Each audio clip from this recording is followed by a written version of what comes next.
Previously on Ballz. Lots dealings with the Doc as one of the senior journalists at the Sunday Times at the time. Dan. Yes, Darren, that was a quick one. How you doing? Yeah, I'm good and you. Yeah. All right, thanks. Welcome back to Ballz Radio. Nice to catch up with you today. Super, yeah. Yeah, and very shocked. And I mean, look, as we were saying to Louis Jr. earlier on, and I don't think anyone is a genius to know that people either liked the Doc or they didn't like the Doc, and everyone had opinions about him. You always knew where you stood with him. I was very, very shocked because I've always had a very cordial and respectful relationship with the Doc, going right up until these last few weeks, and yours. I mean, you would have dealt a lot with him over the time when he was, in going into rugby, heading up Saru with the Lions, and all his other doings. Yeah, no, Darren, quite right. And I must tell you, Doc Late, he didn't really care whether you liked him or not. Exactly. He was that kind of man. He set out to do what he wanted to do, and got it done. I think some current rugby administrators can take a leaf from that book. Is getting things done. Yeah, you're quite right.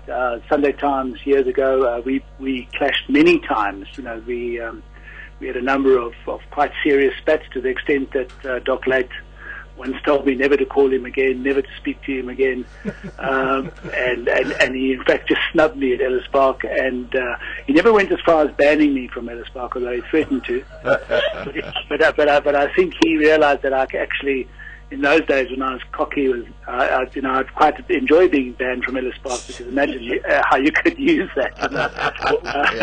What did you do, Dan? No, John, is that you? Simon. Simon. That's the ultimate. Did you do that? That is the ultimate insult. You called him Dardy. Did you call Louis John Wallen? Because that'll do it. I did. That's fine. Yeah, I'm sorry. I'm so sorry about that. It's all right, then. No, it's just that John set up the call, so I thought it was him. No, it's fine. No, I think our crash was round about the period right after the Rugby World Cup in 1995, when the Transvaal players were really unhappy about their contracts and what was happening. And that was a group led by Francois Pienaar, 13 Springboks in the Rugby World Cup side, and they dug their heels in. They were unhappy about some things. The game was changing to professionalism. Doc Late didn't like the way the players were confronting him, because that was something that stuck in the craw for him.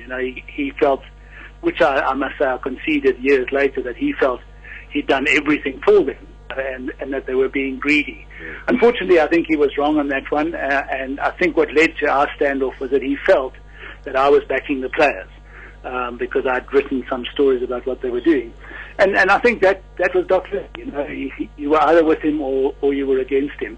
And I was quite interested to see a lot of the tributes and the commemorative articles that came to the fore quite strongly. That Doc believed that you were either in his camp, or if you weren't, you were against him. So and that, to me, I can remember, he was a black and white man. Jaron, I think you came on air came over to me by saying you knew where you stood. Yeah. And I think that is one of his greatest attributes. I think there was another clash around contracts with Saru. I think he felt I hadn't been supported around about the time of the investigation into President Mandela. Not investigation into President Mandela, the investigation to South African rugby, which led to President Mandela having to appear in court, the first sitting president ever to do so. And what people, and I noticed some of the writing that has been taking place about that, is that Doc Late didn't take Nelson Mandela to court as president of the country. The judge demanded that Nelson Mandela come to court because of the case that was going on, because it was all about Doc Late claiming that Nelson Mandela hadn't given due regard or hadn't taken on board properly a document that had sent to him by Stephen Twetty to investigate the matters of South African rugby. He felt there was no need to investigate the matters. It was a very well-run organisation, and that is what happened. Now, funny enough, what a lot of people also seem to sort of have forgotten over the years is that he actually won that case. Yeah. On a point of law, he won that case. To take on Nelson Mandela was a mistake. It went down like a lead balloon. Yeah. People didn't enjoy that. They were cross about it, and And I think that, in the end, around about 98, led directly to his decision to walk away from rugby. Yeah. And we were talking to Louis Jr., and I mean, we are sort of just asking about the reaction, and I know that a lot of people will never sort of ever forgive him for that time when he actually went to court, and they dragged President Mandela into court as well. And it appears by the response that maybe some people still don't, won't ever forget that. Although he was saying that one of his closest allies and people that he really loved working with was Thabo Mbeki, and had a really good relationship with him as well. Yeah. So, yeah. Yeah, and look, I think Mandela, Madiba is an icon, and so it wasn't popular. And I think if he'd sat back and taken it more calmly, he might have decided that it's going in the wrong way now, But I think Doc Late had a great understanding of the law. He loved the law. He loved studying the law. One of his doctorates was in mediation, and he loved contractual law, And I often sat in his office, and he used to be quite cross, for instance, that people said he didn't have genuine degrees, and one day he got them out for me. But that was a mistake. But then, leading on to that, I think something that he never got credit for was that he was the first major white sports administrator to meet with ANC. Yeah. And he, at his own cost, in his own plane, he flew overseas. One meeting was in Germany. He also met the ANC in Zimbabwe. And he was Doc Craven's emissary, because the ANC had put out feelers. They realized just how powerful rugby was, how it could reach a certain arm of our nation, in other words, white Afrikaners, because rugby is so dear to that group of people. It has subsequently, I hope, become dear to a lot of people. But that's what Doc Late did. He was the first to meet with ANC and started the chat and the talk that eventually led to the end of isolation, to the Springboks re-emerging. The ANC, I think, had become very aware of the importance of sport and the things that Nelson Mandela has said about sport. You understand, he great quotes about sport can change the minds of people, and Doc Late was very much part of that, including a very important meeting in Zimbabwe, where he in fact eventually arranged to take Doc Craven to meet with ANC, and he was absolutely pilloried for that. F.W. de Klerk came down on him hard. Pik Botha was very angry with him. The Nats turned on him. They said he was a Boere verraaier. And and in time and in history, that story will be told that he actually engineered all of that. But there's no doubt that he was a stroppy man. He hated people to go against him, and then of course he made the error of having got the Springboks back in August of '92 to play Stem at Ellis Park, and that was just such a provocative action. Again, something that didn't need to be done.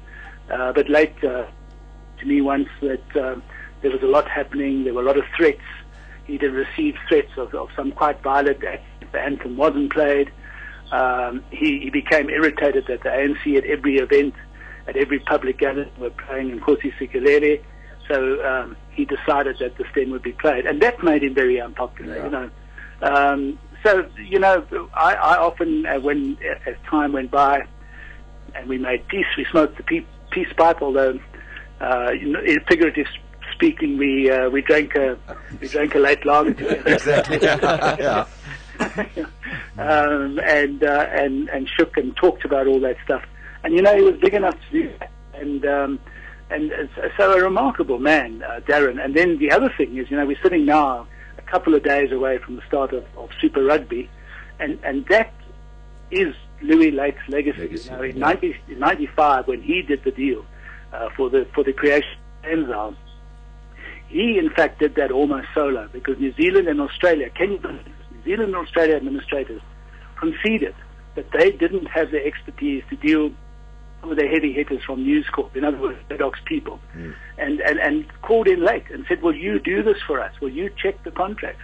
And he did a magnificent job to start the Super Rugby, which was the Super 12, added the Tri-Nations, and he got a contract of $505 million. At the time, people couldn't believe the figure, and in so doing, created what has become, everybody thinks, the toughest, most spectacular rugby tournament in the world. And funny enough, I know for a fact that he didn't really approve of the tournament getting any bigger. He created the Tri-Nations because he had the business expertise, the strong mind, and the agile mind to deal with those lawyers, sit in those boardrooms and stare them down. And you know what that feels like. I'm sorry? You know what that feels like when he did that as well. Oh, yes, I do. Yeah. I do. I felt that cold glare on and I was never very brave. I was just to sort of skulk out a back door and leave when I realized I was in the firing line, But to his credit, he was the kind of man that if he didn't like you, he told you. Yeah. Or if he felt you'd have crossed the line or he didn't like what you'd written, he'd tell you. And I really appreciated that. It was never a problem for me that we were crossing swords. And in time gone by, he said, yes, well, you took me on, and I have a feeling too that he enjoyed the joust. He respected people that weren't swilting flowers. In other words, didn't no, allow to be intimidated. As long as you were also straight up with him and spoke straight with him. There was a respect, even if he might sort of crush you in the argument or whatever. There was still that respect. Yeah. Oh no, absolutely. And he was surrounded by a lot of yes. Yeah. And I know that he used them for votes and used them to get into position, but he didn't respect them very much. So. And then the other thing I think that is completely misunderstood is that he was not the great Broeder Bonde and called the Super Afrikaner or the Iber Afrikaner. He wasn't a member of the Broeder Bond. And in fact, the Afrikaans business community sort of turned on him. And when it came to financing his fertilizer company, he didn't get finance from his own brethren, So, and of course, then, outside of rugby, that later on, the fronting of citizen and that sort of thing. But, an enigma, but very skillful man who accomplished an enormous amount considering where he came from. Absolutely. And Dan, you can forget the infamous post-final 95 dinner and the watch handed over to Derek Bevan. Yes, absolutely. That one I went into in some great detail because in my book, because it caused. I walked into the All Blacks walking out with Colin Meads and Sean Fitzpatrick right at the front. And they weren't too happy, And I said, I know Colin Meads then quite well, and I said, where are you guys going? The party's not over. And he said, that bastard insulted us. and the All Blacks were out of there, and quickly followed by England and France. And it then transpired, and he tried to piece the story together that he'd been arrogant and insulting and haughty about the Springboks victory. I managed to actually find a transcript of a video taken of the actual speech. And in my book, I leave it up to people to decide whether he had, in fact, been that arrogant and haughty, or whether the All Blacks have been quite bad losers. Yeah. Because the mark he made, I'm convinced, the one about there's no real world champion, because in the first two, in 87 and 91, you didn't play the Springboks. Yeah. I think it was intended to be a joke, and it maybe came across sort of quite tough and outspoken, but to me, I knew him very well, and I think it was intended to be a joke. And then even there, I think he'd lost his way. The Springboks were late at the party at Gallagher Estate. He had not wanted the party to be staying at Gallagher Estate. He told the IOB, I don't want it at Gallagher Estate, it's too far out of town. The Springboks then got caught at their Fenton. Funny enough, they were busy, amongst other things, talking about professional contracts with Edward Griffith. So there was a lot going on. But the fact that they were late and the fact that people had gone against his wishes embarrassed him. Yeah. And so he had a little go, and I really, there's a transcript of it in my book, The Springboks and the Holy Grail, and make up your own mind. I don't think he was that offside. Yeah. John? Dan, what was the situation, the real truth with the relationship between he and Rian Oberholzer? Yeah, I think that came some time later. Rian was his appointment to be in charge of the Rugby World Cup. And that caused some problems because the job was never put out for public tender. We were just informed that Rian had been appointed as tournament manager. The IOB, in fact, wasn't too happy about that. And then in fact, Rian became a very efficient and a very good manager. Of course, Louis, to his dying day, would maintain that he did all the work.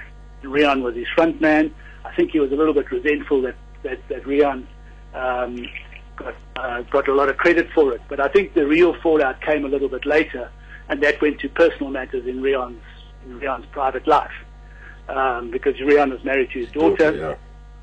I think that led to some problems that Lake was very disapproving of. I think that's where you could start it with. I mean, it's not easy being married to somebody else who you work with, his daughter in the first place, Daddy. You work for Daddy, but when Daddy's Louis Late, I mean, you're on the back foot as you start. Yeah, no, and there's in one of the obits there was a remark that he banned his own daughter, who's Corlia, who did some legal work for SA Rugby, that he banned her from his home, and that is just not true. Yeah. He was furious with Rian, but he certainly didn't ban his own daughter from his front door. All right. Well, look, Dan, it's I mean, I'm sure there are a lot of other stories as well that you would be able to relate to us, but time is marching on. Thank you very much for your time this afternoon, and once again, we just remind you of those two events that are going to be happening next week, just to pay final respects to Dr. Late. We'll let you know about those on our website, also through Twitter as well. You must please notify Louis Late Jr.'s assistant if you are going to be able to make it.